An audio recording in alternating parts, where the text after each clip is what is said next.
Podemos começar então, Silvio? Podemos? Vamos lá, então. Então, vamos lá. Então, boa noite a todos, sejam bem-vindos. Então, meses atrás, eu dei esse curso aqui de introdução ao método filosófico, foi assistido, creio, com umas 20 ou 30 pessoas, e agora o Silvio Grimaldi está colocando isso à disposição de um público maior, e aproveitando a ocasião, então, achei que devíamos dar algumas explicações preliminares a respeito do que foi o curso, de por que eu dei esse curso, qual é a nossa pretensão, aonde que pretendemos chegar com isso. Bom, a pretensão, obviamente, é de colocar um pouco de ordem na imagem pública da filosofia, porque a filosofia, nos últimos anos, se transformou apenas numa profissão universitária, e ela, evidentemente, é muito mais que isso, e, ao longo da sua história, como nós veremos, ela nem sempre foi uma profissão universitária, e, sobretudo, não o foi em alguns dos momentos mais brilhantes da sua história. É claro que se você pegar estudantes de filosofia e espremer o cara e dizer, olha, me diga aí em uma frase o que é filosofia, nenhum consegue. Ou seja, eles simplesmente não sabem o que é filosofia. Eles sabem coisas a respeito da filosofia, sabem isso, sabem aquilo outro, mas o conjunto forma uma brilhante confusão que só contribui, no fim das contas, para o crescimento ilimitado do charlatanismo. Nós temos aí até o nosso ministro da Inculcação, o Renato Giannini, que é, evidentemente, uma besta quadrada, uma pessoa totalmente inepta, mas que, para todos os efeitos, é professor de filosofia e até filósofo. Quando as coisas chegam a esse ponto, então é claro que a confusão se estabeleceu no ensino da filosofia. Isso não é só no Brasil, em outros países também acontece, mas não em escala tão grave. E onde você vê que isso acontece na filosofia, também é normal que toda a cultura reflita a confusão, porque se os camaradas especialistas em compreender não estão compreendendo nada, muito menos os outros. Tá certo? Então, há muitos anos atrás, eu já pensei se seria possível nós alcançarmos um conceito de filosofia que fosse simples, claro, e que atendesse aos requisitos da boa definição, segundo Aristóteles, que é abarcar o seu objeto no seu conjunto e nada abarcar fora dele, de maneira que não haja confusão. Para isso, você tem que alcançar o que é a essência dessa atividade, e a essência é aquilo sem o qual ela não é ela mesma. Claro que toda atividade humana tem muito em comum com outras atividades. Por exemplo, se nós entendemos que a filosofia é uma atividade, assim, uma atividade que se traduz em livros, em aulas, conferências e às vezes em entrevistas na televisão, e muito bem, isso ela tem em comum com praticamente todas as outras atividades. A medicina faz isso, a engenharia faz isso, física faz isso. Então, é evidente que você, quando diz isso, você não está dizendo nada sobre a filosofia. Quando o professor José Arthur Janotti diz que a filosofia é eminentemente uma atividade que lida com textos. Então é impossível distingui-la da filologia, da literatura, das traduções e da atividade editorial de modo geral. Quer dizer, mais confuso do que isso é muito difícil. Então, como é que a pessoa pode se dedicar, às vezes 30, 40, 50 anos a uma atividade e não fazer a respeito dela a pergunta fundamental: o que é? Quid est? Esta é a pergunta filosófica por excelência, e se os próprios filósofos, entre aspas, não a fazem a respeito da própria filosofia, muito menos fazem a respeito do que quer que seja. Então a filosofia se torna, vamos dizer, uma arte de você dar opiniões sobre todas as coisas sobre as quais você jamais pensou. E é exatamente o que está acontecendo. Então, uma das finalidades deste curso foi sanear um pouco o ambiente. Esse curso foi um dos que eu mais gostei de dar, porque eu achava isso urgente e importante. E tanto gostei que eu estou transformando num livro, não é apenas uma transcrição corrigida, mas é um livro redigido inteiramente desde o começo, que acompanha um pouco a ordem da exposição que eu dei na... Estamos aqui, vamos tirar aqui, vamos tirar. A ordem da exposição que eu dei no curso e que eu dei depois na aula 287, resumidamente, compactadamente, na aula 287 do curso online de filosofia. Eu espero que esse livro fique pronto dentro de 2 ou 3 meses. A redação está sendo muito rápida, graças a Deus. e não está muito difícil escrever, porque eu já sei tudo que eu tenho a dizer ali. O curso conserva, no entanto, todo a sua importância, a sua autonomia, por ter a vantagem da exposição oral, informal, que às vezes facilita as coisas mais do que um escrito. Mas a questão do conceito da filosofia é uma coisa que me preocupou muito, desde há muito tempo, por eu ver que inumeráveis manuais de filosofia começavam logo dizendo que a filosofia não pode ser definida de antemão. Digo, muito bem, se ela não pode ser definida de antemão, e ela só o será no fim da investigação, o que impede o distinto autor de enunciar a sua conclusão primeiro, como em geral as pessoas fazem em todos os demais departamentos? Geografia, eu digo, bom, se eu te der uma definição de geografia, você não vai saber praticamente nada a respeito de geografia, apenas uma forma lógica. Mas você só vai saber o que é geografia depois de você estudá-lo algum tempo, daí você tem a visão concreta e cheia, plena da coisa. Então, isso aí se aplica, se isso fosse válido, se esta alegação da impossibilidade de definir fosse válida, ela seria válida para todos os departamentos do conhecimento, né? Porque uma simples definição não dá para você a vivência concreta do que você está lidando, não é isso?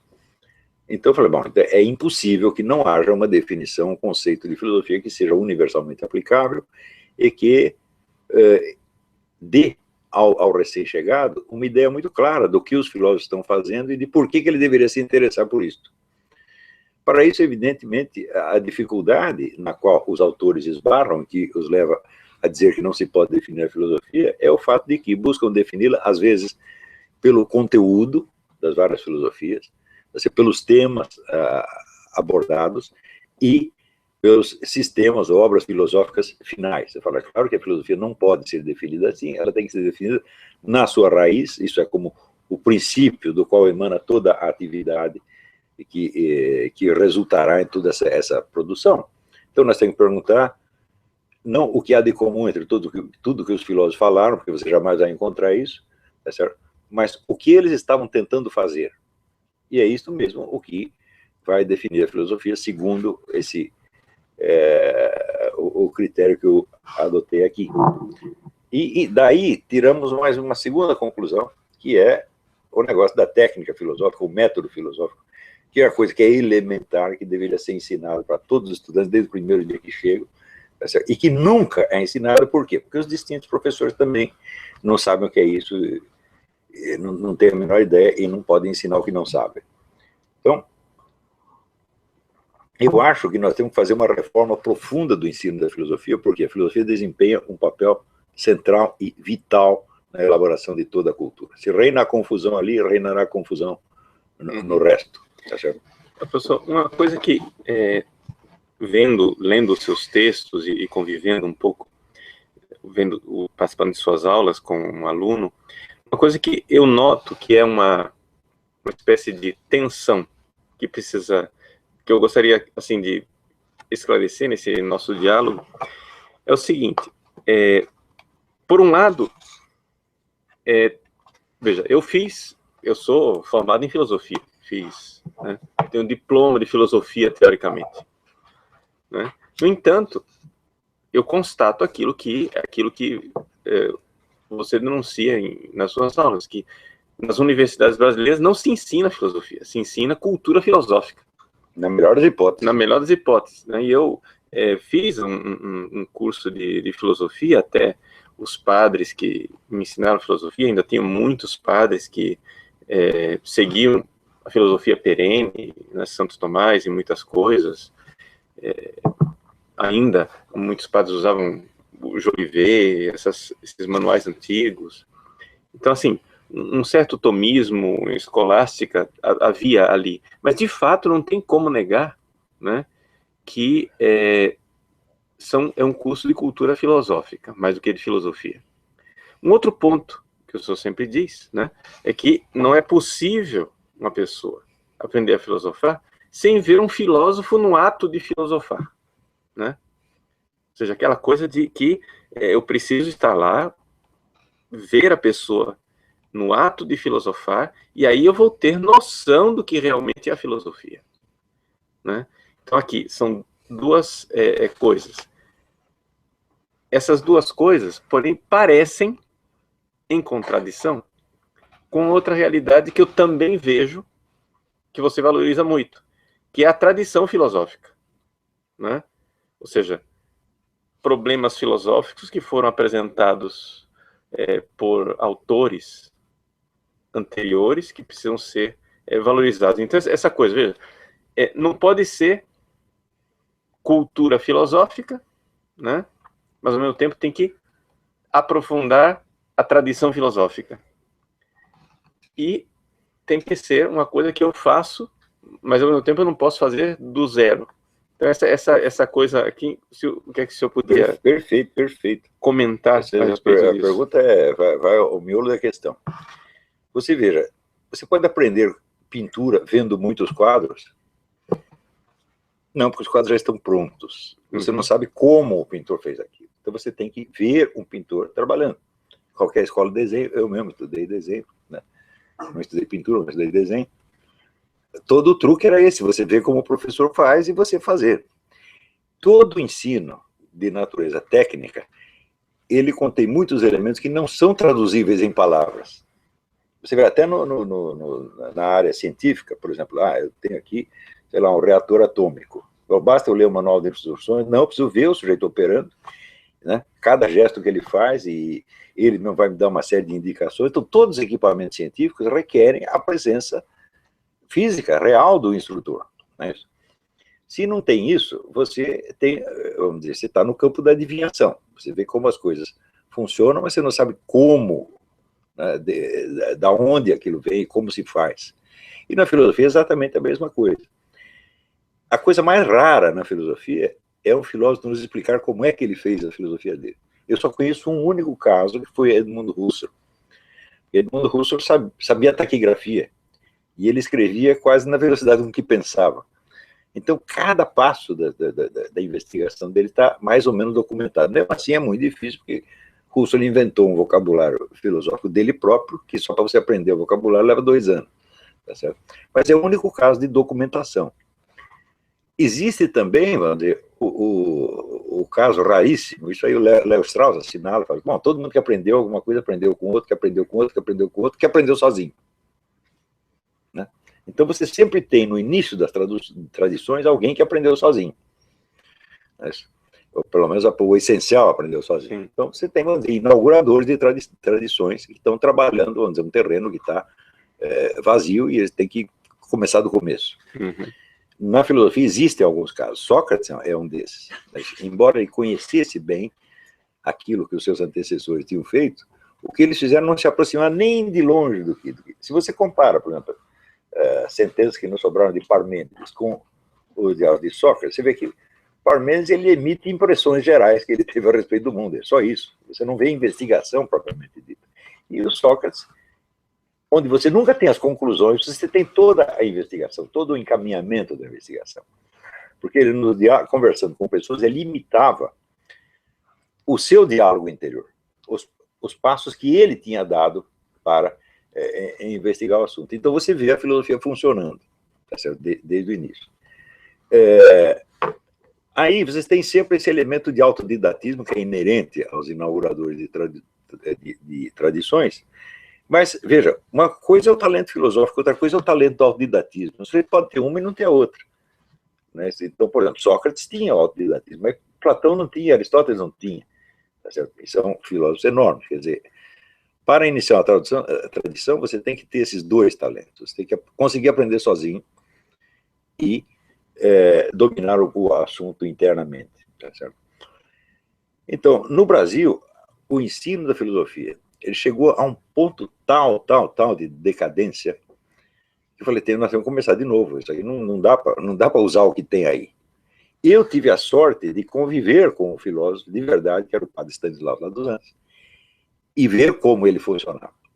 Então, o padre lá dos Anjos, o que ele fazia? Ele levantava uma questão, justificava por que aquela questão era uma questão filosófica e por que era uma questão importante, e em seguida ele analisava aquilo desde o ponto de vista de todas as correntes de pensamento, desde o começo dos tempos. E ele, em cada etapa, ele explicava aquilo como se ele fosse um representante daquela escola. Direitinho. Depois outra. Com isso ele armava a equação. Se você ouve o negócio do Aristóteles. A filosofia começa coletando as opiniões dos sábios, né? Então, ele coletava as opiniões dos sábios, mas essas opiniões eram discordantes, eram inconexas. Então, o resultado dessa exposição era o quê? É um problema, uma equação. Ele montava a equação e daí ele dava a solução que lhe parecia a melhor. Eu via fazer isso muitas vezes, eu ficava absolutamente maravilhado com isso. Isso foi uma grande sorte que eu tive. Tá certo? Mas eu digo, e se não fosse o padre lá dos Anjos? Quem existia vivo no Brasil capaz de fazer isso? Mais ninguém. Né? Infelizmente, embora você tivesse bons estudiosos de filosofia de um aspecto, de outro aspecto, mas um filósofo completo, eu não tinha, só o padre. Uhum. Que o que ele deixou escrito é muito pouco em relação ao que ele fazia nas aulas. Sim. Então, isso aí determinou a minha vocação. Falei, é isso aí que eu quero ser quando crescer. Embora eu tenha convivido com o padre durante apenas 2 anos e meio, mais ou menos, a lição ficou. Eu sei como é que se faz. Tá certo? Então, justamente meditando como se faz, cada vez que eu estudava a obra de um filósofo, eu não via só o que ele estava dizendo, mas eu me perguntava como ele fez isso. Quais são os passos interiores que ele teve que seguir para poder chegar a tais ou quais pensamentos. E foi daí que eu puxei este conceito de filosofia que eu estou explicando agora, que não é só um conceito filosófico, é um conceito científico, baseado, vamos dizer, na coleção dos fatos. Pode-se demonstrar que esse conceito de filosofia que eu dei aqui, ele explica o que todos os filósofos fizeram, desde Parmênides até agora, até o Eric Voegelin, Léo Strauss, etc. E eu acho que sem isso, sem esse conceito inicial, as pessoas ficam absolutamente perdidas. Agora, a questão, vamos dizer, da tradição. Quando ainda existia o ensino escolástico da filosofia, você tinha uma grande vantagem, porque você tem uma tradição autoconsciente. Essa tradição, ela sabe que ela existe, ela tem a sua identidade. Né? Mas isso tudo acabou. Além disso, se você seguir pela linha escolástica, você não vai entender as outras correntes do século XX, que não tem diálogo nenhum com a. Não é que são contra. Simplesmente um está falando uma coisa, outro está falando de outra, completamente diferente.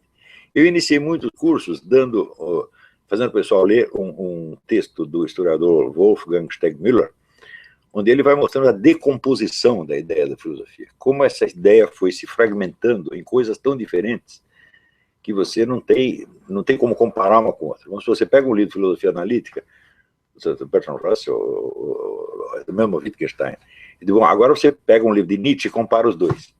Monta uma discussão entre Nietzsche e os analíticos. Isso não é possível. Uhum. Não tem uma palavra que seja comum por onde você possa montar uma convergência ou divergência. Não há nada. São atividades completamente inconexas.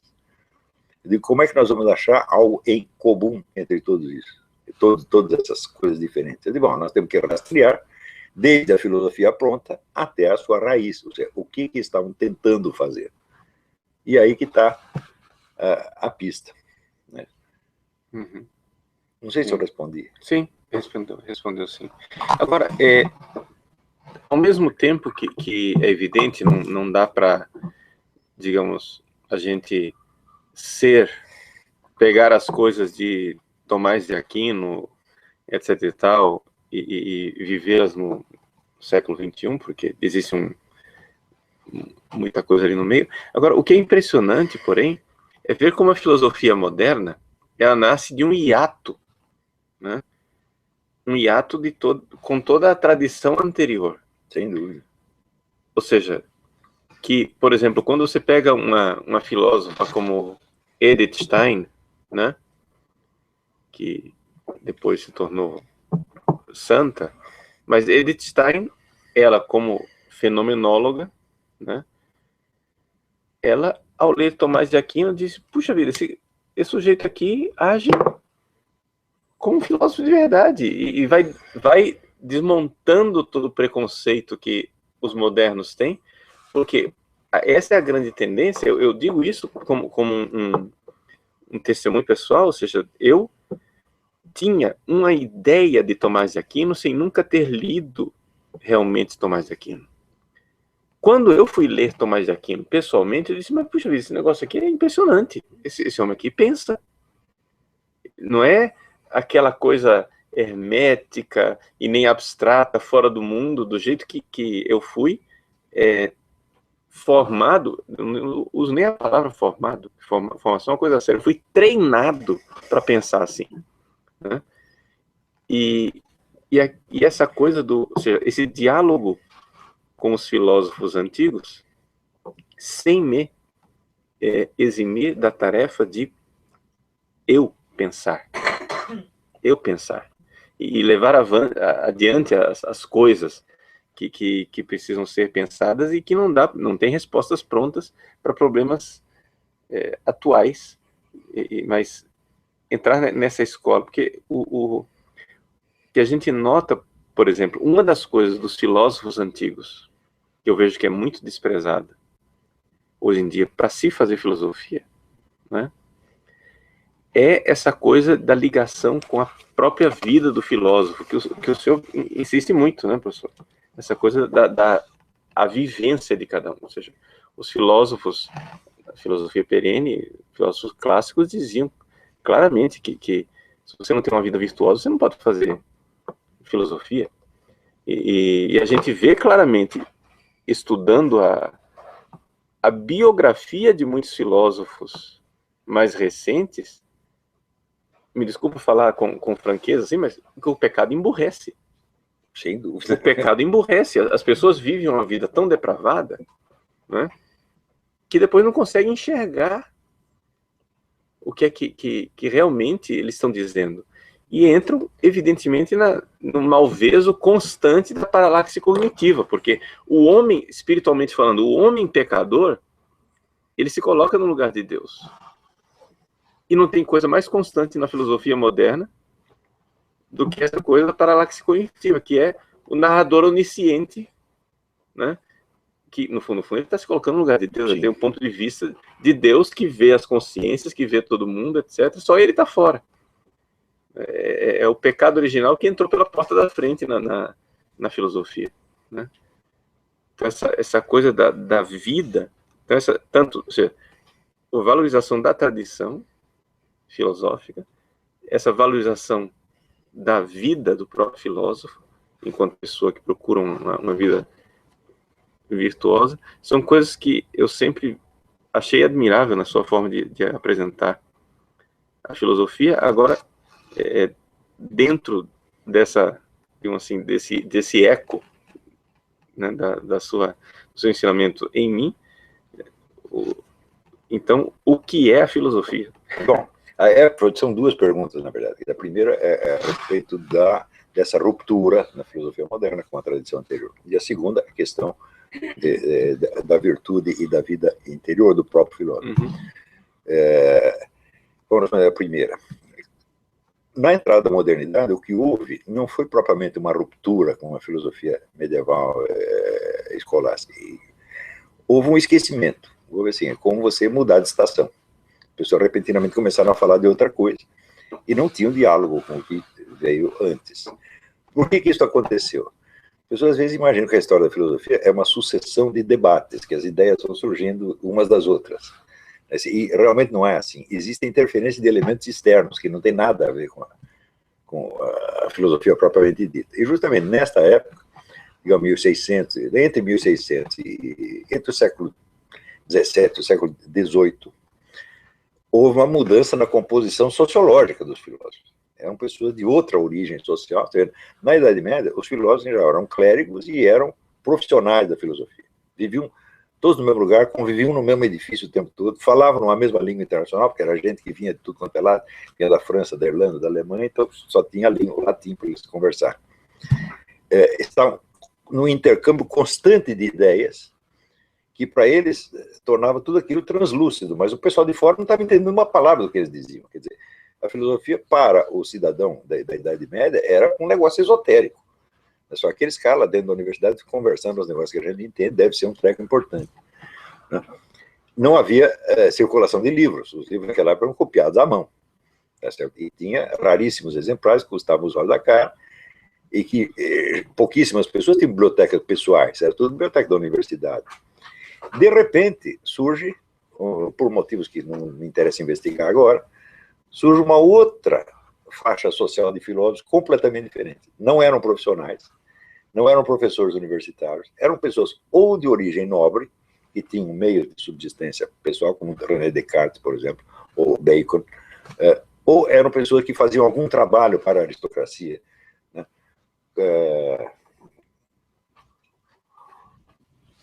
Como David Hume, por exemplo, que era bibliotecário do sujeito importante, ou alguns eram políticos, mas não eram professores universitários.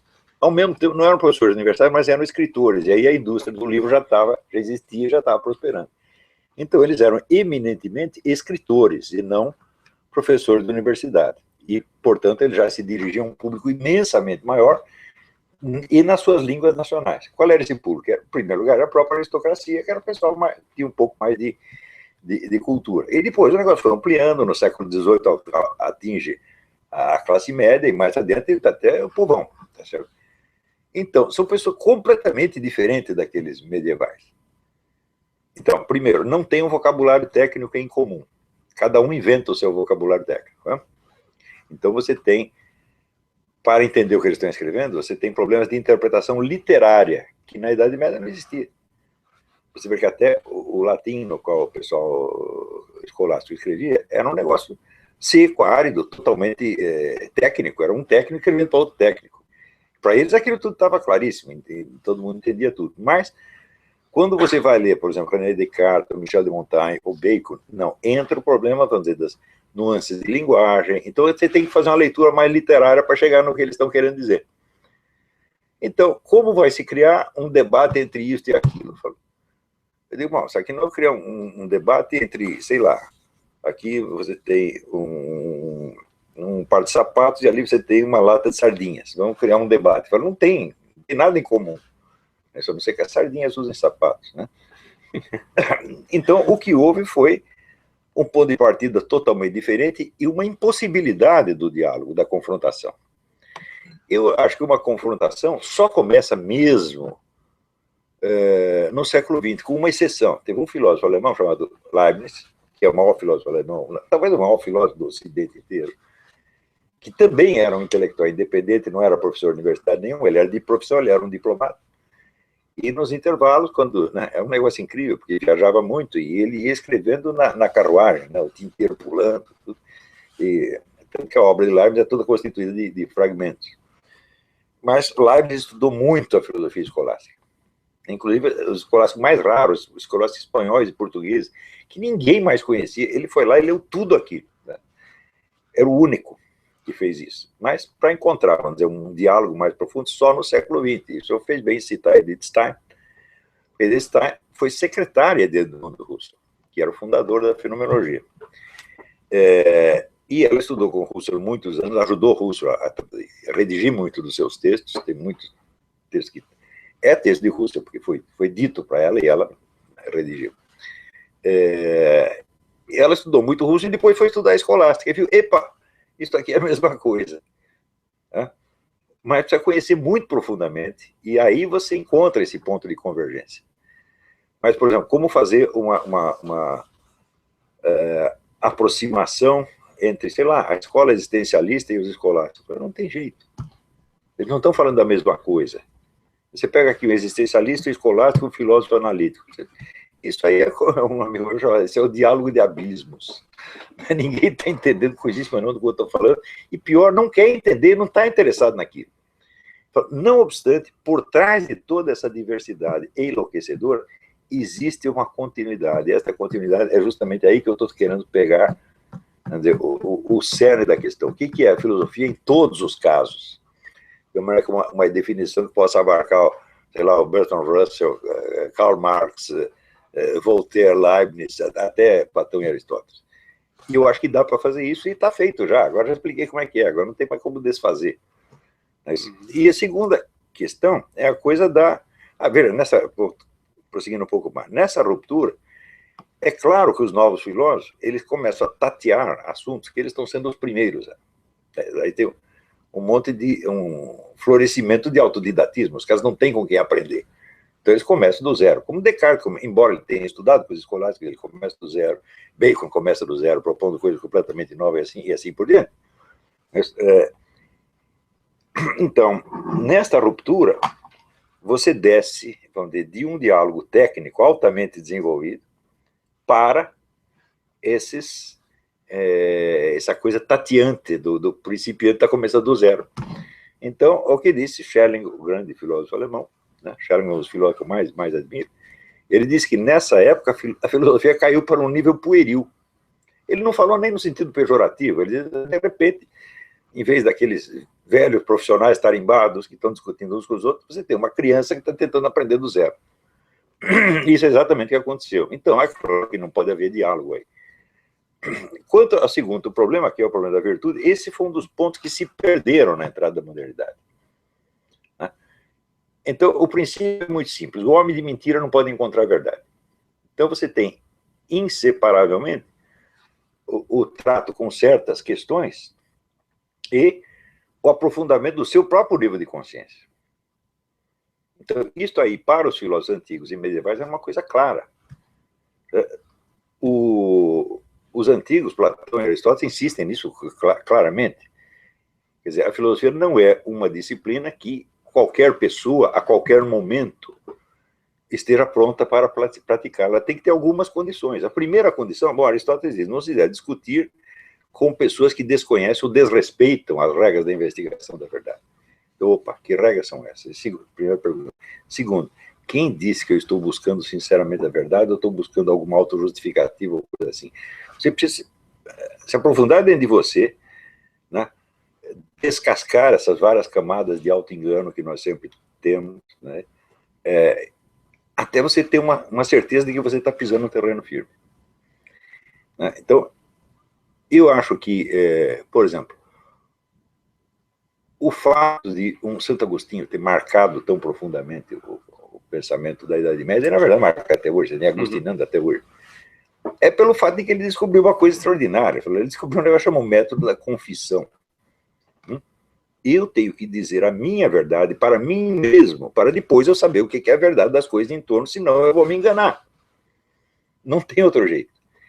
Então, o Agostinho, ele torna explícito uma coisa que já estava, de certo modo, embutida na filosofia de Platão e Aristóteles. Mas como eles não tinham o sacramento da confissão católica, isso não estava tão claro para eles. Né? Mas o Agostinho percebe, não, peraí, a confissão não é só um sacramento da igreja, ela é um método filosófico, meu Deus do céu. Né? Então, até porque os antigos, né, que acreditavam em Deus, mas era um Deus inacessível, né? Enquanto Agostinho tem um Deus pessoal com o qual ele sabe que pode falar o tempo todo. Essa é uma diferença brutal. E essa realidade, né, de você analisar as coisas sub specie eternitatis, né, debaixo da luz da eternidade, mas uma eternidade que não é impessoal, não é um motor imóvel ausente, mas é alguém com quem eu o tempo todo posso me confrontar, alguém que me vê o tempo todo. E que não tem, né, não tem trapaça, não tem como eu trapacear. Ele me vê e o meu pensamento precisa ser sincero. Né? Que é exatamente, a gente vê como seria diferente a vida filosófica de muitas pessoas se colocasse esse detalhe, que não é detalhe nenhum, ele é fundamental, é quase o centro da coisa. Né? Não tem nem dúvida, porque, veja, uma coisa é você se confessar para uma pessoa. Por exemplo, eu fiz alguma sacanagem, vou lá contar para a Roxane. Roxane, eu fiz isso, assim. Ela diz, você é um filho da puta mesmo, tá? Mas está perdoado. Né?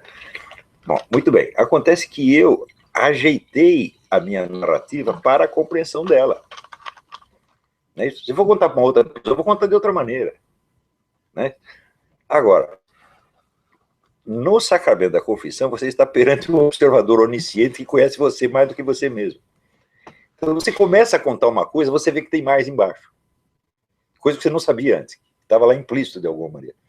Então, a confissão, o exame de consciência, tal como a igreja ensina, é um método de autoconhecimento e é um método fundamental para a filosofia. Foi isso que Agostinho descobriu. E daí toda a originalidade da filosofia dele. Não que os filósofos antigos não soubessem completamente disso. Eles sabiam, mas eles não tinham a técnica. Eles sabiam o que era preciso fazer, mas não sabiam ainda como fazer. E o como fazer, bom, é a confissão cristã, meu Deus do céu. É a mesmíssima coisa. Então, você dizer para você mesmo a verdade daquilo que você está sendo, daquilo que você está pensando. Qual foi a minha intenção realmente ao fazer isto, ao dizer aquilo? Vamos sondar aqui. Eu tentei dar uma impressão assim, o assado para a pessoa, mas eu por dentro, eu sabia que era outra coisa. Está entendendo? Então, não é, vamos dizer, a confissão não é só você lembrar, vamos dizer, pecados materiais, né? Ah, transei com a mulher do vizinho, recebi dinheiro do petrolão. Não é assim só. Tem uma coisa mais profunda, que são os pecados profundos da alma, que são os verdadeiros geradores dos pecados materiais.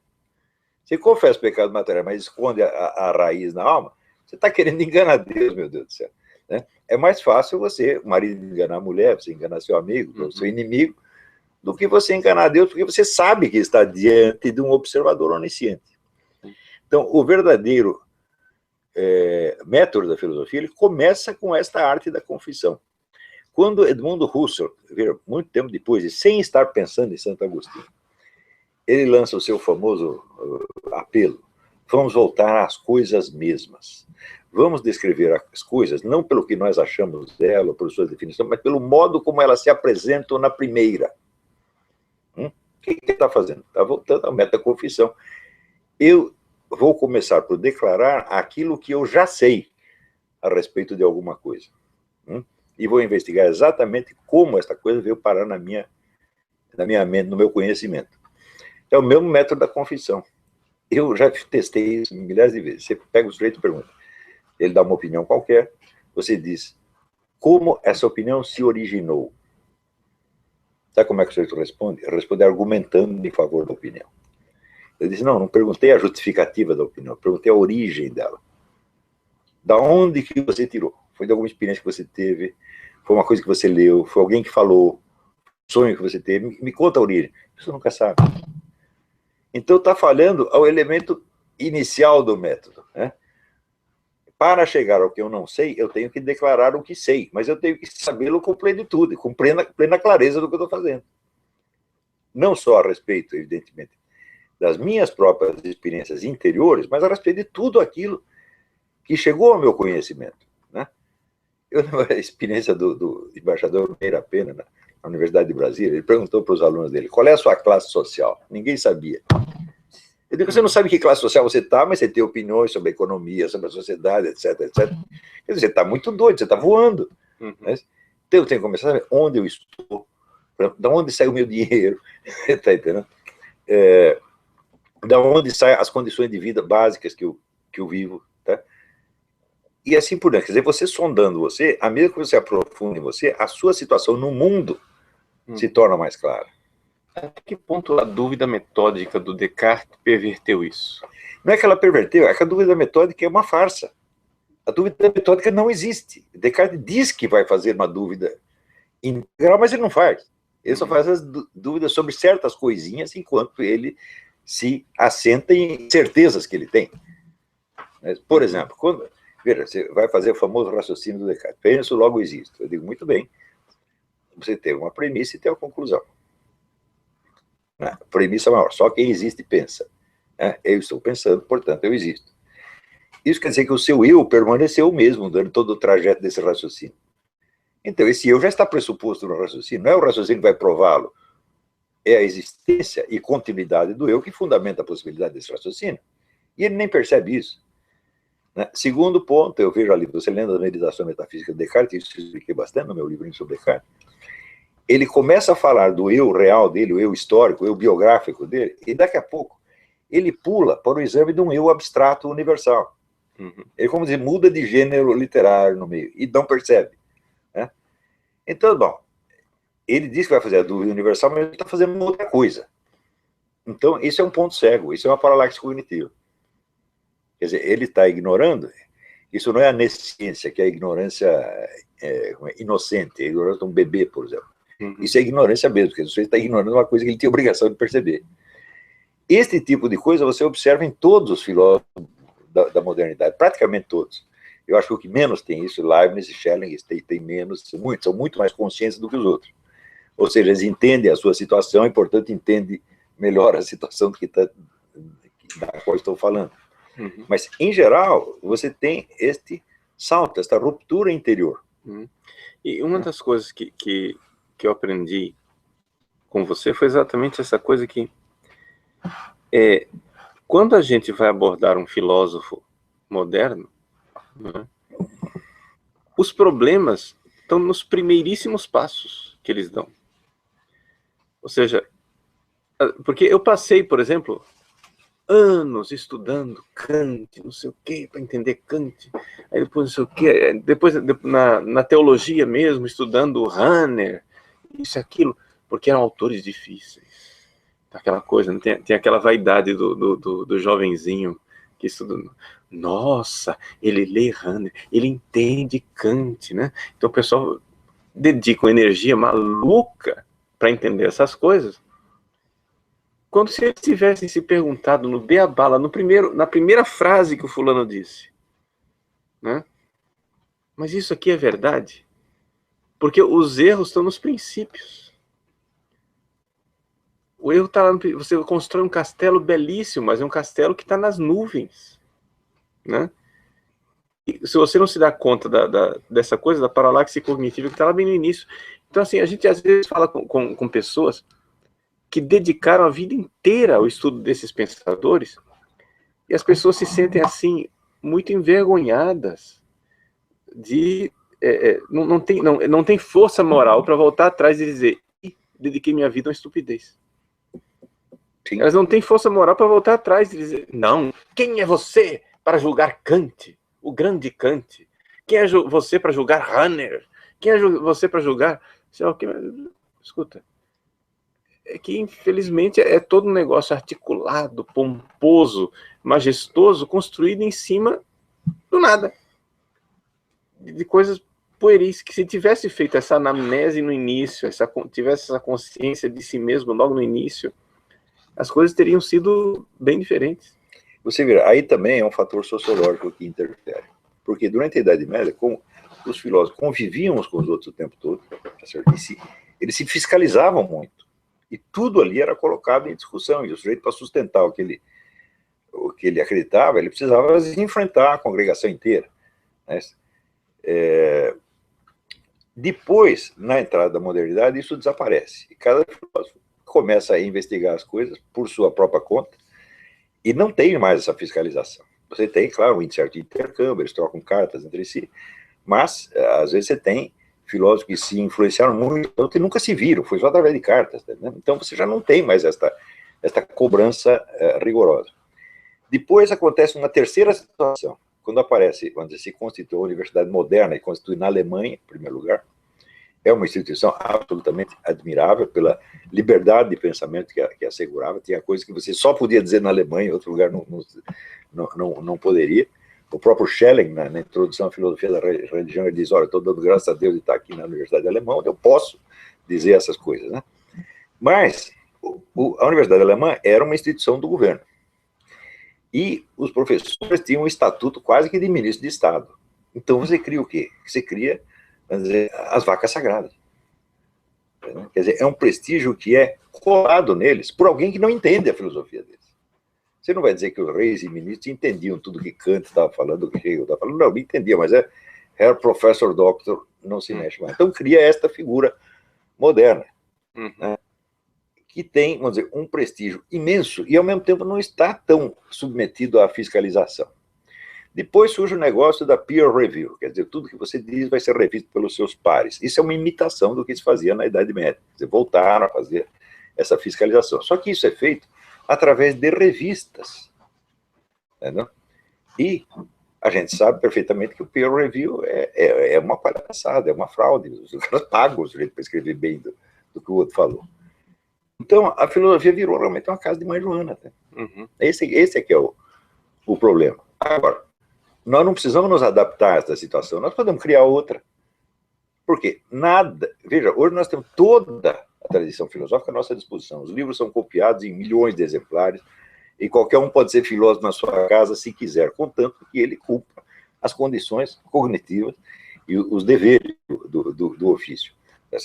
Então, nós podemos ser conosco mesmo muito mais exigentes do que qualquer filósofo universitário, Mesmo porque, não sou senhor professor doutor, eu sou apenas um Zé Mané que estudou um pouquinho, tá certo?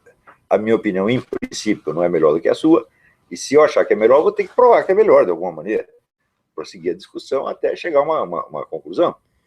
Então, quando você tem, a única coisa que você tem a seu favor, a única coisa que pode impor a sua autoridade, tá certo? É a verdade que você está dizendo e as razões que você alega para sustentar aquilo. Então, você não está se prevalecendo de uma posição social. Você está, honestamente, se oferecendo para ser discutido, contestado e aperfeiçoado. Quantas vezes as pessoas já não me corrigiram o erro que eu cometi, alguém me escreve pelo Facebook, por e-mail, isso aqui está errado. Isso acontece a toda hora. Então, eu acho que nós podemos, e acho que no Brasil, por incrível que pareça, o Brasil tem todas as condições propícias para isso. Por quê? Porque a instituição universitária está totalmente desmoralizada, ser o senhor professor doutor é uma coisa que provoca riso, né? O sujeito vem com o seu currículo universitário, a gente está aqui meu currículo lá, né? Então, esse é objeto de chacota, e o Brasil é o país da esculhambação mesmo, a gente avacalha com tudo, então avacalha com os títulos universitários também. Então nós temos a condição de partir para uma nova etapa da filosofia. Não só eu, mas muita gente. Diga uma pergunta. Pode, claro. Mas faça alto para... Tá. Voltando ao tema da filosofia moderna, e da diferença entre a filosofia moderna e anterior. Em suas aulas, você disse que uma das coisas que você percebeu a respeito de Kant foi que o projeto político dele, da sociedade racional, parecia vir antes e até fundamentar o projeto cognitivo dele. À luz da sua definição de filosofia, de a unidade do conhecimento, da unidade da consciência, eu queria saber se esse tipo de... com a mudança da casta sacerdotal, com a mudança dessa casta intelectual no Ocidente, e isso também se reflete na filosofia moderna como uma espécie de mudança de propósito da filosofia. Quer dizer, de repente a unidade do conhecimento da consciência está servida a um projeto político, a um projeto de sociedade, a um futuro, a um projeto do mundo, e a filosofia vem a reboco disso para justificar ou para fundamentar esse projeto. Essa pergunta é importantíssima. Quer dizer, existem milhões de livros sobre Kant, um autor enormemente estudado, mas eu nunca vi nenhum que assinalasse isso aí. Antes de Kant elaborar a sua teoria do conhecimento, a sua estética, etc., ele já tinha um projeto político pronto. Quer dizer, esse projeto político ele não é discutido em parte alguma, ele é tomado como se fosse premissa autoprobante. E se ele fez isso, então significa o seguinte: essa filosofia não tem fundamentos muito profundos. Um filósofo não pode começar aderindo a alguma coisa e passar o resto da vida justificando. Não, ele tem que investigar, ele tem que procurar e chegar a conclusões pelos 50, 60 anos de idade, e daí ele ensina. Isso é o trajeto normal da coisa. A filosofia não foi feita, vamos dizer, para moleque. Quer dizer, uma atividade filosófica ela começa a render seus frutos aos 40, 50, 60 anos. Quer dizer, já está praticando a filosofia antes, mas ele tem algo a ensinar, tem algo a dizer depois de uma certa idade. Quer dizer, é uma vida de investigação, onde você se abre de todo o coração a todas as influências. Você ouve as palavras dos sábios, claro que você vai ficar confuso, porque cada um diz uma coisa, mas você se abrir a esta confusão é o começo da história. Né? Quer dizer, Aristóteles, a filosofia começa com o espanto. Então você vê que tantas pessoas inteligentes e sérias disseram coisas totalmente contraditórias, e aquilo, como dizer, uma equação dentro de você, e daí você começa a investigação. Agora, se o sujeito já aderiu, já tinha a carteirinha de partido aos 20 anos de idade, o que ele fará em seguida não é sério. Quer dizer, ele não se expôs à dificuldade, ele está apenas justificando retroativamente coisas que ele já aderiu, não por motivos filosóficos, mas por alguma preferência pessoal. Então, eu gostaria comecei até a escrever um livro sobre Kant, espero terminar, mas é mais complicado, muito mais complicado do que a questão do método filosófico, reconstruindo a filosofia do Kant, tomando como base essas opções políticas iniciais. Mostrar que tudo mais foi uma justificação ex post facto de valores a que ele havia aderido e que ele não examinou filosoficamente, ele não analisou, ele simplesmente aderiu. Está entendendo? Então, isso aí também é muito comum nos pensadores modernos. Quando você vê né? Karl Marx escreve o Manifesto Comunista quando ele não tinha nem 30 anos de idade, então já estava tudo dado ali. Quer dizer, como é que ele chegou a isso? Veja se existe algum momento na obra de Karl Marx onde ele coloca em dúvida essas premissas e as examina e tenta fundamentá-las. Nada, nada, nada. Aquilo ali é como se fosse um artigo de fé. Quando você adere a uma crença religiosa, isso não é tão grave. Por quê? Porque a crença religiosa tem um nível de generalidade tal que ela é compatível com muitas filosofias diferentes. Mas se é um valor, vamos dizer, ético, político, etc., não, aí você já fechou a questão antes de começar a discussão. Isso aí é uma coisa que todo mundo faz. No Brasil, o pessoal adere ao marxismo quando ele está usando fralda, você está entendendo? E passa o resto da vida tentando justificar aquela porcaria. Então, não é esse sujeito que faz isso, não é um filósofo de maneira alguma. O filósofo ele tem que se entregar a um período de dúvida e perplexidade que pode ser bastante longo. 20, 30, 40 anos. Inclusive, se ele tem a fé religiosa, ele tem que colocar aquilo em dúvida sim e ficar na perplexidade. Ele não pode fugir disso. Né? Nós não recomendamos que todo mundo faça isso, porque tem pessoas que, se entra uma dúvida na cabeça delas, a personalidade desmantela. Então, se você não tem envergadura intelectual para se dedicar a isso, então tu vai para casa e faz o que o padre mandou fazer e não enche o saco. Né? Mas se você tem a capacidade para isso, então você tem a obrigação de fazer. Expor-se à perplexidade, à dúvida, ao espanto. Né? Vamos supor que você não chega a conclusão nenhuma. Eu digo, tem muitos filósofos que não chegaram a conclusão alguma. Se você vê as obras de Henri Frédéric Amiel, filósofo suíço, acho que ele nunca chegou a conclusão nenhuma sobre nada, ele viveu na dúvida. Mas o conjunto das dúvidas dele é bom para nós. Ele aplana o caminho em muitos pontos. Está entendendo? Quer dizer, ninguém tem obrigação de chegar a conclusões. Mas você tem a obrigação de investigar honestamente. E esta questão da investigação honesta começa com o quê? Com a autoconsciência. Quem sou eu? O que eu estou fazendo aqui? O que eu estou querendo mesmo? Tá entendendo? Se você não tem esta translucidez dentro de você, tudo o que você vê do mundo exterior já está falseado por uma espécie de preconceito que você tem de início. Eu não estou querendo dizer que você vai ter que ser santo. Não, não é isso que eu estou falando. Você tem que ter a sinceridade interior. Você vai ser sincero, não só com as pessoas. Com as pessoas você pode ser sincero até certo ponto. Tá certo? Mas com Deus você tem que ser 100% sincero. Por quê? É aquele negócio que até já expliquei outro dia. O ser humano, cada ser humano, ele tem, evidentemente, um eu, que é o centro da personalidade dele, mas tem muita coisa nele que não é ele, que vem da hereditariedade, vem do meio social, vem de condições, então a parte nossa que não é personalizada, tá certo? Mas Deus não tem isso. Quando Deus se definiu, quem é você? Ele diz, eu sou o eu sou. Isso quer dizer que em Deus tudo é um eu. Ele não tem inconsciente, ele não tem tara genética, nem qualidade genética, tem nada disso. Tudo nele é ele mesmo. Então, o nosso eu, ele é deficiente. Nós temos que nos personalizar à medida que nós avançamos na vida. Vamos nos conhecendo. E este personalizar-se, ou seja, eu pegar as partes impessoais que tem em mim, eu assumi-las como minhas e transformar em opções conscientes, isto aí é quase que um processo de divinização. Você está seguindo o caminho de Deus, você está fazendo o que Deus faz. Você está fazendo a sua escala, ridiculamente pequena, tá certo? Mas Ele quer que você faça isso. Quando Jesus fala, sede perfeito como meu Pai é perfeito, fala, bom, como é que eu posso ser perfeito se eu só sou um pedaço de mim e o resto eu não tenho controle nenhum? Não dá. Então eu vou ter que começar por esta personalização da minha vida. Quantas vezes nós não temos ideias, impulsos, que nós mesmos não reconhecemos como nossos? Nós temos horror daquilo, mas aquilo está em nós. Então, o que eu vou fazer com isso agora?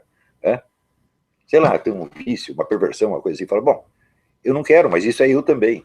Então eu vou ter que trabalhar isso de alguma maneira, eu vou ter que assumir a responsabilidade disso aí. E na medida que você faz isso, você está praticando o método de Agostinho, o método da confissão. Então o método da confissão limpa os seus olhos para que você veja o mundo e veja as outras pessoas, não com olhos projetivos, mas com olhos de quem quer a verdade. Né? E não quer uma justificação de uma coisa que você já acreditava antes.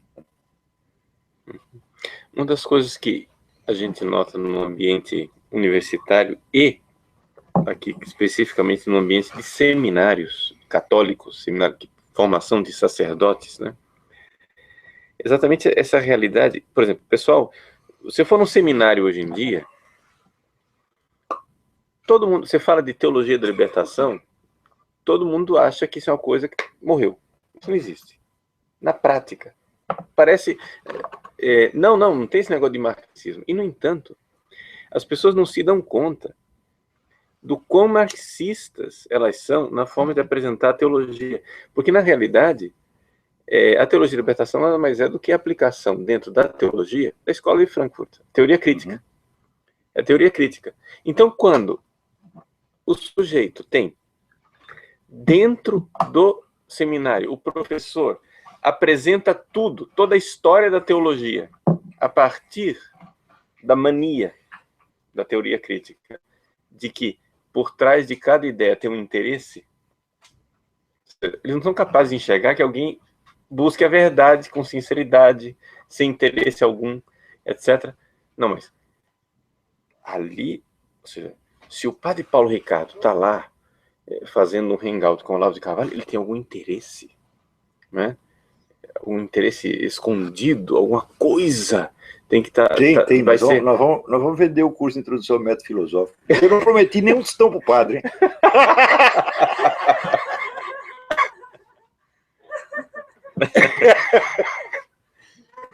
Não, mas o interesse é mais perverso. Eles estão aí para justificar o sistema, né? Sei lá o quê. Os caras são desequilibrados nesse sentido. Não conseguem mais fazer filosofia por isso.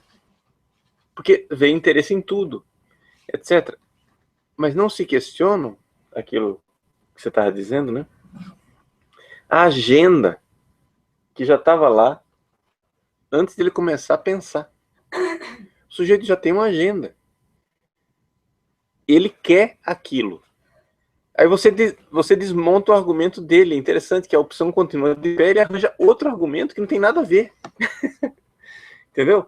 É impressionante. Eu vejo no convívio isso com pessoas assim, que assim, teoricamente parecem boas, gente de boa vontade, etc., mas não se dão conta dessa perversão interior de que elas tomaram uma opção e que você derruba o argumento, a opção continua de pé, ela constrói outro argumento, mas que é o contrário, antípoda do primeiro argumento, e que continua tudo lá, né?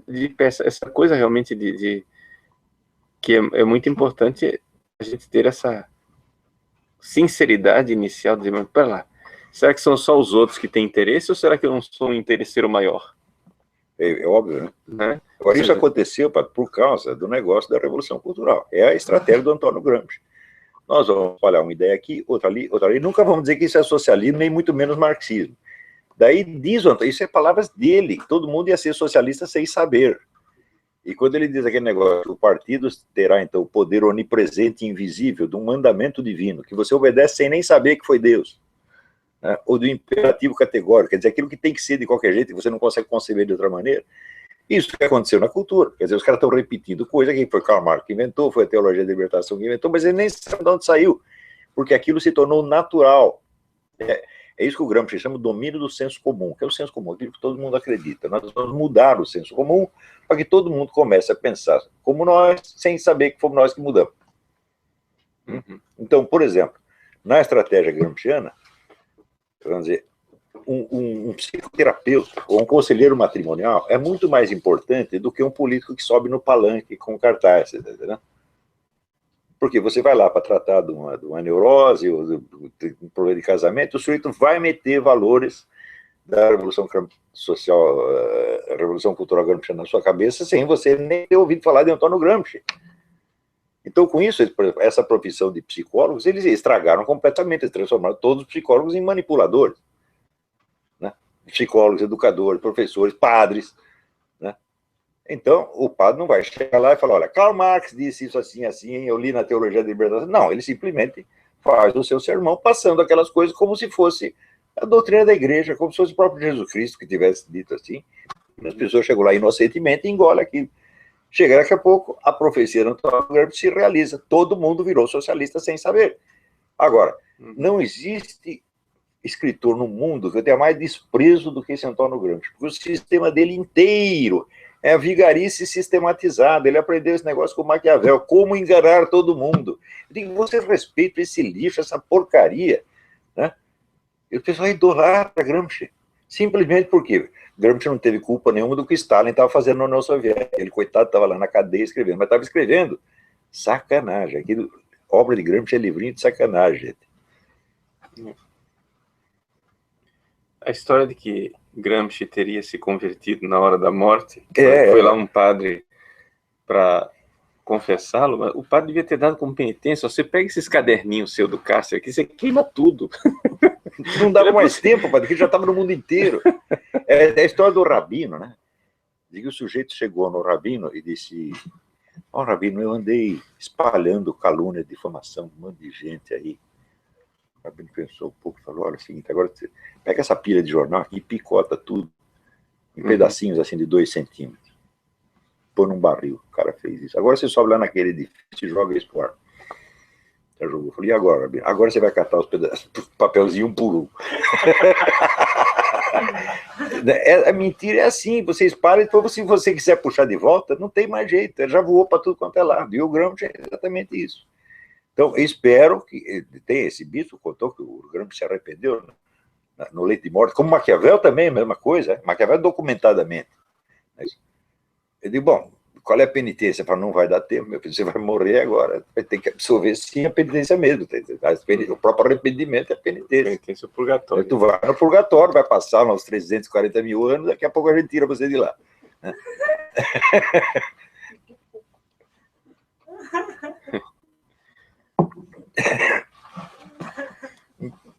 Então é isso, o pessoal está lançando aí o curso, Introdução ao Método Filosófico. Hã? Tem uma pergunta. Tem perguntas aí? Eu tenho uma pergunta.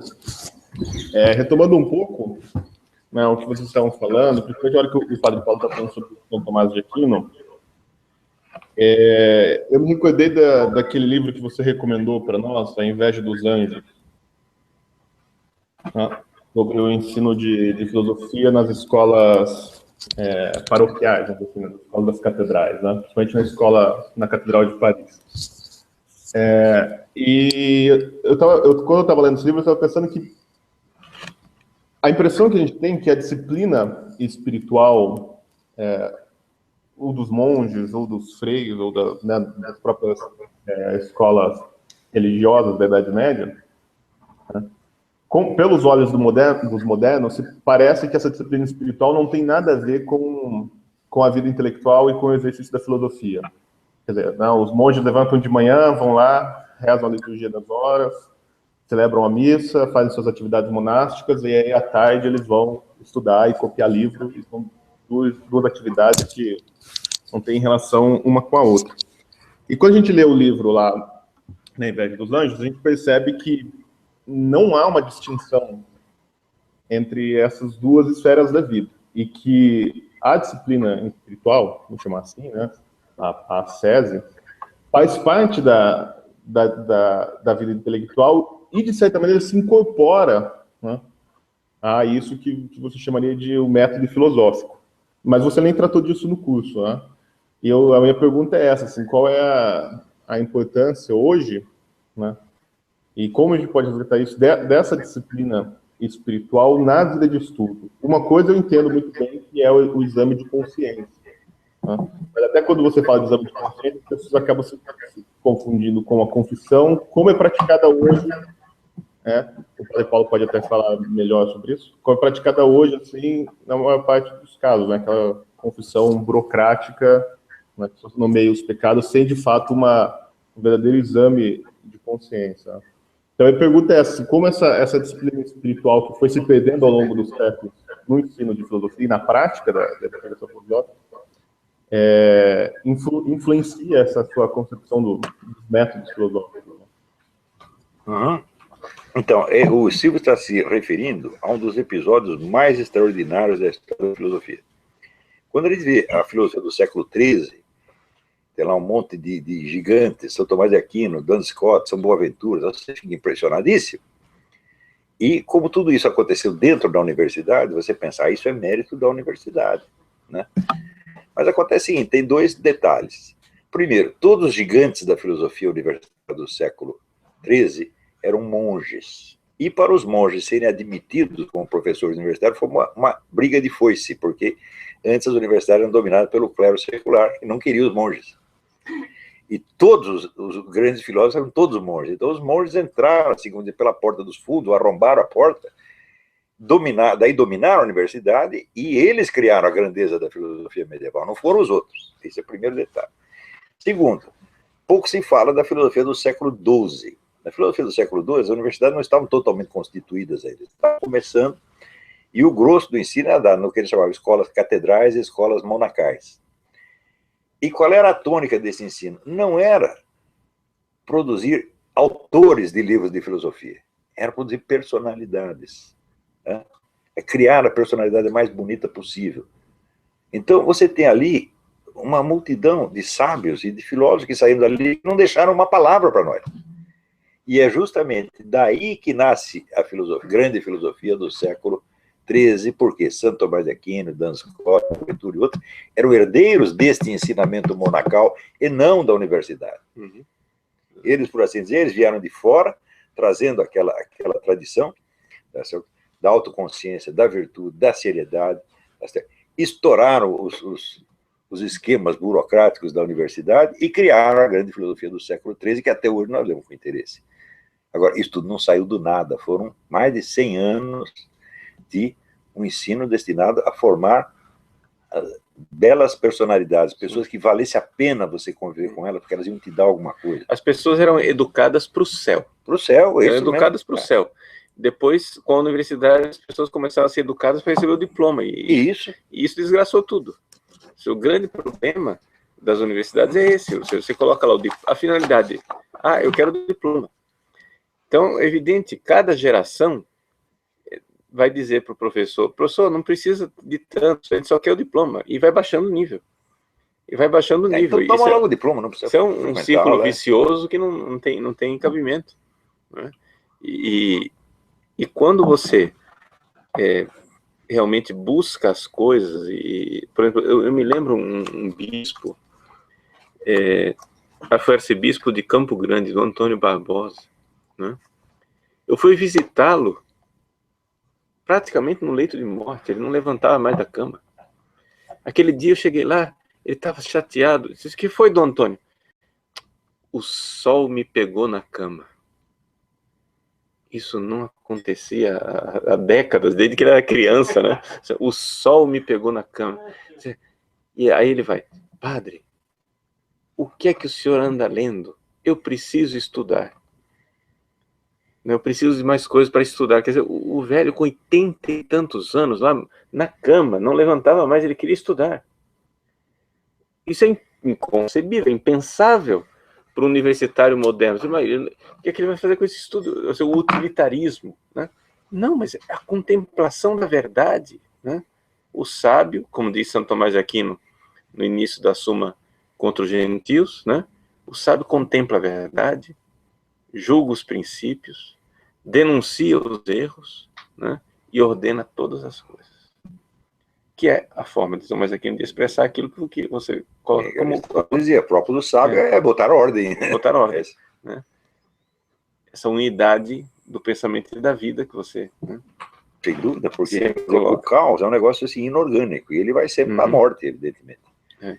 Precisa um mínimo de ordem e unidade, né? Até dentro da personalidade. Né? Então, eu me lembro o Michel Weber, nosso instrutor de artes marciais, que ele sempre dizia, as pessoas hoje não têm centro, elas são pedaços soltos, e é pura verdade. Então você tem que encontrar esse centro é o aspecto da sua consciência que se coloca perante o observador onisciente e quer saber. Eu quero saber quem sou eu, o que eu estou fazendo aqui, tá certo? E eu vou, como dizer, carregar minha cruz. Eu vou pegar tudo que eu fiz de bom, de mal, e vou somar tudo, tudo isso sou eu. Não é só aquelas partes bonitinhas que eu posso mostrar em público. Não, tudo isso sou eu. Então você tem que ter essa consciência para poder se dedicar seriamente a uma investigação filosófica, senão você vai estar buscando apenas mentirinha para se justificar o interesse do seu partido e assim por diante. Então, esta camada de intelectuais totalmente corrompidos, que se formou no Brasil na década de 60, eles todos se achavam lindos porque eles estavam contra a ditadura e porque a palavra corrente diziam que eles eram a parte mais esclarecida da população. Mas é uma maravilha. Eu estou do lado do bem e sou o mais esclarecido. Então, o que falta? Falta eu tomar o poder. Se eu tomar o poder, controlar tudo, vai ficar tudo uma maravilha. Tomar o poder, estão lá todos eles. FHC, Zé Serra, Lula, Zé Dirceu, todos é a mesma turma, criada com esta ilusão vaidosa. E hoje nós vemos o resultado da vaidade deles. Não tem uma pessoa séria ali no meio. Então, claro, nós queremos resolver tudo isso, falo, sim, mas veja que a origem disso foi na vida intelectual. A corrupção começou ali. Não foi como eles não começaram roubando dinheiro, eles não tinham meios de roubar dinheiro. Eles tiveram que enganar muita gente para chegar a adquirir os instrumentos de roubar dinheiro. Então foi uma corrupção de meio século, destruindo a alta cultura no Brasil, destruindo as condições de diálogo, destruindo a possibilidade da busca da verdade, destruindo a possibilidade de falar a sério e substituindo por essas mentirinhas gramscianas, esse sistema de pretextos para justificar a sacanagem deles. E até hoje eles são assim. Você vê que muitos deles, depois de descoberto, depois de desmascarado, não sentem vergonha alguma. Se eu tivesse roubado um milésimo do que esses caras roubaram e alguém me apontasse na rua, eu ia ficar com tanta vergonha que eu ia entrar num buraco e sumir. Mas eles não sentem nada. Por quê? Muitos são psicopatas e outros são histéricos, como explica o doutor Lobachevsky, que vivem de mentir para si mesmo o tempo todo. E esses caras, eles deram o modelo da linguagem pública, o modelo dos debates, e nós temos que varrer tudo isso. Tem que começar, de novo, com um ponto de partida que marque, sobretudo, a sinceridade. Quando eu digo ser sincero, não quer dizer você sair contando as partes imorais e obscenas da sua vida para todo mundo. Não, isso aí é sincerismo teatral. Tem gente que gosta de fazer isso. É isso. Então, se exibe para criar escândalo no outro. Já como ele não tem qualidades para exibir, ele exibe os seus pecados, os seus defeitos, e como se estivesse gabando daquilo. Isso é muito feio. É isso. A sinceridade é simplesmente essa centralidade de uma consciência que quer a verdade sobre ela mesma e depois quer a verdade sobre as coisas. É muito simples isso. Existem... Você encontra mais exemplos de sinceridade no mundo moderno. Você encontra muito mais exemplos de sinceridade na literatura de ficção e na poesia do que na filosofia. Os filósofos quase todos são posé, né? Como Kant, é tudo fingido. Mas a literatura, ela tem essa coisa que ela necessita, vamos dizer, da expressão correta e exata, e a busca da expressão é a busca da verdade. Quando você lê a biografia de Flaubert, lê o livro de Flaubert, né, você vê o homem atormentando para encontrar a palavra que dissesse exatamente o que ele estava percebendo, exatamente o que ele estava sentindo. O que é isso aí? É um exercício de sinceridade. E isso é inerente à grande literatura. Falando em grande literatura, só contou a história do padre velhinho aí. Eu me lembro quando eu conheci o Herberto Salles, que era, vou dizer, talvez durante meio século, foi o maior artista da língua portuguesa. E quando eu o conheci, foi uma entrevista que eu fui fazer com ele, estava sentado ali no lobby do Hotel Glória, com o livro do Marcel Proust e um caderninho, né, anotando cada solução semântica inteligente que o Marcel Proust tinha inventado para ele poder fazer parecido. Um homem de 80 anos, aprendendo ali como se fosse um menino de escola. É assim que se faz. É isso. Então, acho que por hoje, né, já dissemos o que tínhamos de dizer. E não esqueça, no dia 12, todo mundo na rua xingando esses filhos da puta.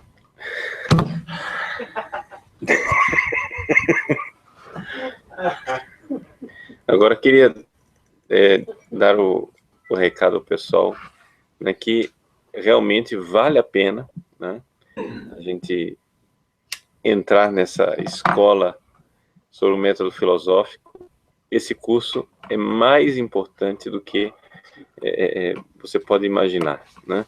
Ou seja, é um investimento, O pessoal reclama e diz, porque como é que eu faço?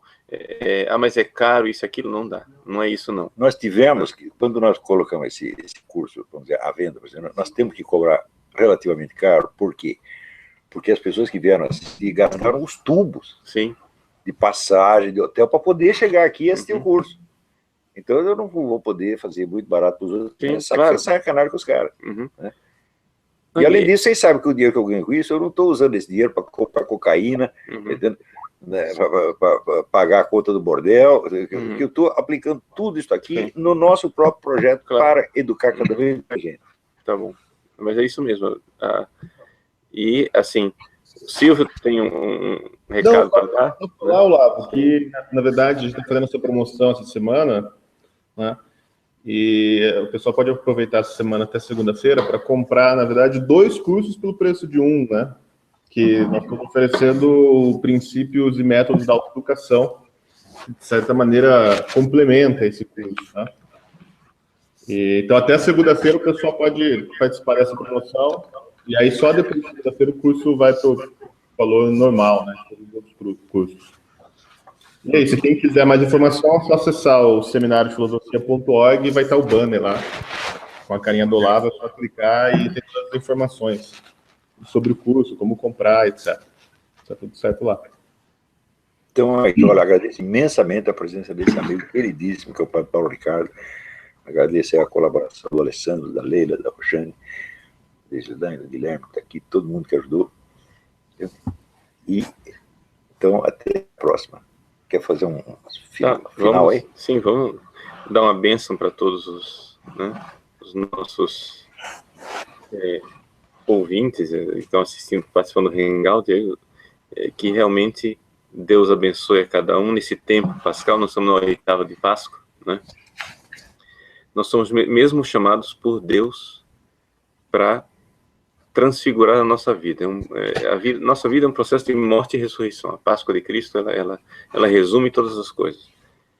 Então a gente precisa morrer, esse homem velho, esse homem vicioso, etc. E criar, de tal forma que a gente possa dizer, não sou eu quem vivo, é Cristo que vive em mim. O processo filosófico, né, embora ele não seja religioso na sua forma de expressar as coisas, né, mas ele está em profunda harmonia. A igreja sempre enxergou a necessidade de realmente voar para a verdade com essas 2 asas, né, a fé e a razão. E o próprio São João Paulo II dizia, né, que uma fé sem a razão é cega e uma razão sem fé enlouquece, né? E nós estamos vendo isso, né? Então, tanta gente com fé, mas cegamente seguindo a religião de forma desordenada, e gente que acha que pensa, mas na verdade ficaram loucos, né? Então, essa coisa de chegar, mas onde foi que eu errei, né? Essa anamnese inicial do método filosófico, como o professor Olavo apresenta, é uma das coisas que eu vejo assim de forma assustadora, assim, assustadora no sentido positivo, né? Um maravilhamento de ver como as pessoas, exatamente fazendo essa reflexão filosófica, depois terminam endireitando as próprias vidas. Quantas vidas, né? A gente recebe isso. Eu acho que outras pessoas, suponho que em outras religiões aí as coisas estão acontecendo também, mas pelo menos do nosso lado aqui da Igreja Católica, né? Quanta gente vem à igreja e diz, padre, quero me confessar porque estou fazendo um seminário de filosofia do professor Olavo e eu estou longe da igreja, estou longe de Deus, preciso. E o Olavo faz o seminário de filosofia. Protestante acontece a mesma coisa. Pô, comecei a assistir seminário, tal, também vergonha na cara. Agora entendi o que eu estou fazendo aqui. Então, assim, é muito, muito importante essa coisa, a verdade, né? O próprio Jesus disse, a verdade liberta. A verdade liberta.